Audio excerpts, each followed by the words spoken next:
Drinking is the pinnacle of the college experience. Growing up, the only representation I had ever seen of college, whether it had been on TV or in movies, was drinking, smoking, having sex, and partying. Starting college during the pandemic showed me that that wasn't really what college was all about. I didn't start drinking until the fall of my junior year, which gave me 2 entire years of being the only sober person at a party and not being able to enjoy going out whatsoever. As someone who has been on both the out and inside of drinking culture, I wanted to investigate why Slu'S campus is so struck with drinking as our favorite pastime. The best way to go about investigating Slu'S drinking culture is by asking the students, both present and past. I asked 9 of my friends, 3 in person and 6 over text, to answer the following questions. I asked my father, who's a Slu'S grad of 1985, these same questions, but applied to his time here as a student. My first question asked whether or not people think Slu'S is a party school.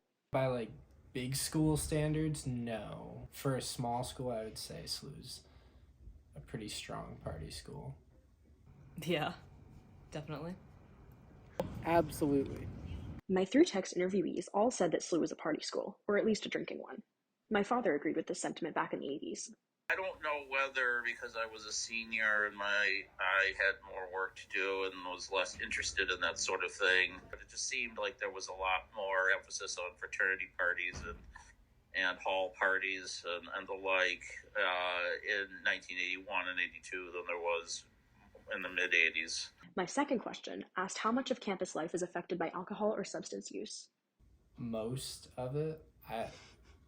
I mean, not everything. There are definitely some substance-free events and living options, but for the most part, that's one of the big focus of CA council events is trying to have sober events, because a vast majority of social events are definitely not sober. Most of it. I mean, a fair chunk of it at least. I can't imagine that there's many people that go unaffected, if not completely by choice, of substances and substance abuse to some degree. I think a fair amount of it, when I think of most events on campus, I think that they are, at least for the most part, somewhat associated with drinking.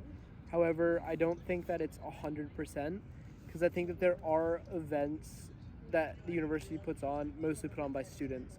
Specifically, when I think of Folk Fest, for example, it's an event that you could drink at if you want to, but you don't have to, and it's a really you can have fun at events like that without doing it. My overtext interviewees stated that most, if not all, of campus events revolve around drinking and partying on the weekends. Sophomore Mary Tierney stated that she thinks all of it is, that even if someone doesn't drink, they still have to interact with those who are in fact using substances. My father agreed that campus life heavily relied on alcohol and substance use throughout his time here, especially during his freshman year. I next asked how many times people drink per week. My interviewees said that they drink anywhere between once or twice per week, to some weeks drinking every day. I asked how many times they go out. The overall consensus was that people go out 1 to 3 times per week, but mostly only twice. My dad said that his habits, as well as those of the general campus population, have remained the same as ours. Most people only went out twice per week. However, there was a lot of alcohol and weed consumption that took place in the dorms during the week. I asked how much they drink on a night out. Most said anywhere between 4 and 7 drinks, while some said that they can get up to 12 on a really crazy night. I also asked if they started drinking before or after coming to campus. Half of my interviewees started drinking before coming to college, even if just to try it.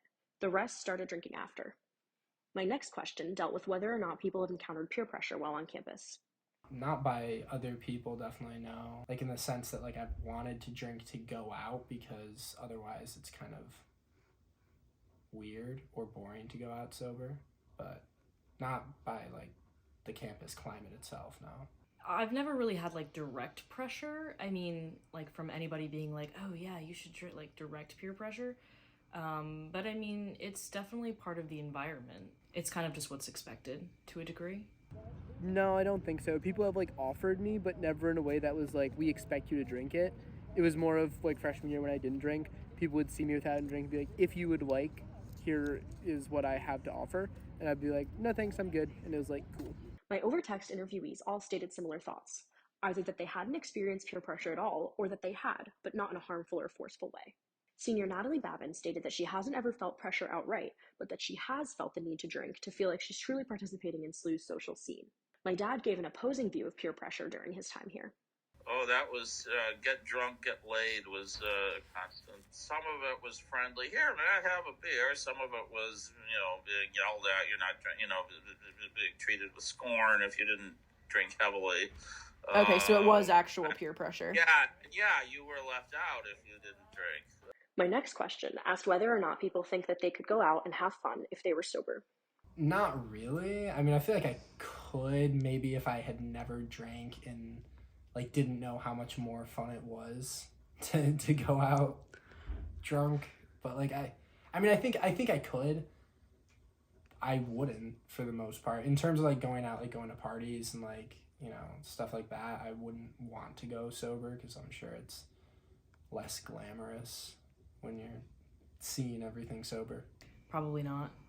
To be honest, like, there's also, it's just a small campus in a small town. There's less to do here. I mean, that's part of, I think, what contributes to drinking culture is just that there's nothing else going on here to do. And so what else do you do when there's nothing else to do, at least for college students, except for drink and smoke and whatever? I mean, I think I could, but I probably wouldn't be out for very long, and it probably wouldn't be very much fun. Absolutely. I distinctly remember going to Java sober a lot freshman year and having an absolute great time.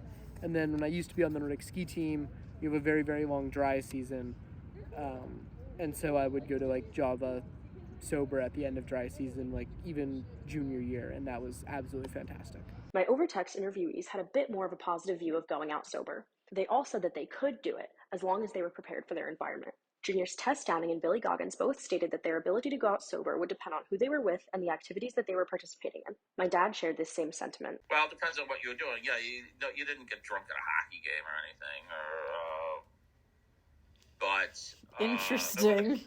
really, there wasn't that much to do. I mean, if there was a movie or something on campus, or once in a while they'd bring in a show. They brought in the old-time comedian Henny Youngman once, or the Worst Film Festival, things like that. Then you didn't get drunk, but large part of social life was just heading downtown, going to the Talk, going to the Hoot Owl, and having a lot of beer.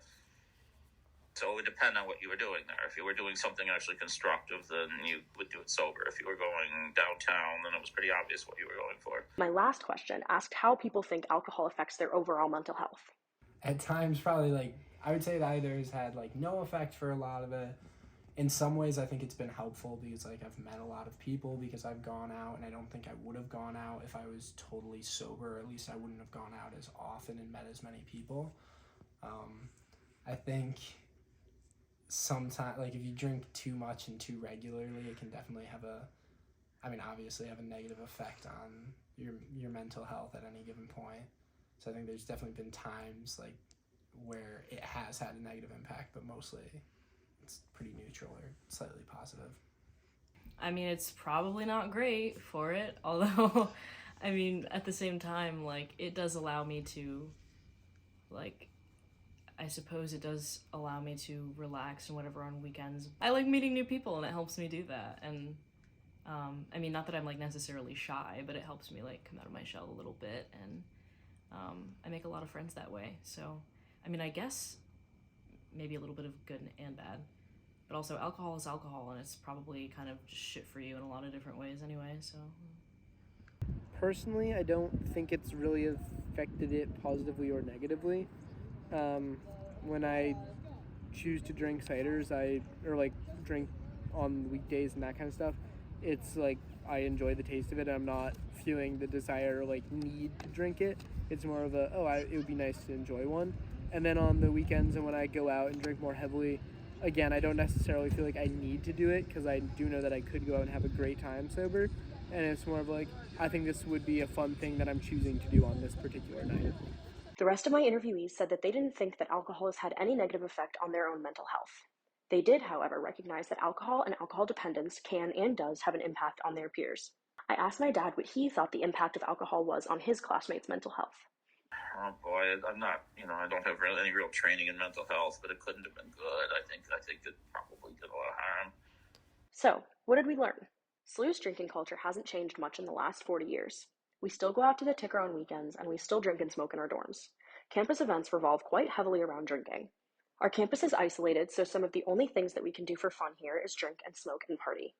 Slu'S drinking culture probably won't change anytime soon, but having more events like Folk Fest or things run by associations like the CA Council and the Barista help make our campus safer and less dependent on alcohol. Most importantly, it is up to us to look out for our peers and make sure we are all having fun in a safe and comfortable environment. Special thank you to Natalie Babin, Cam Brochu, Brody Campbell, Tess Downing, Billy Goggins, Maya Mackey, Theo Parker, Jed Saltis, Maren Tierney, and Matt Knopfnagel for participating in this survey.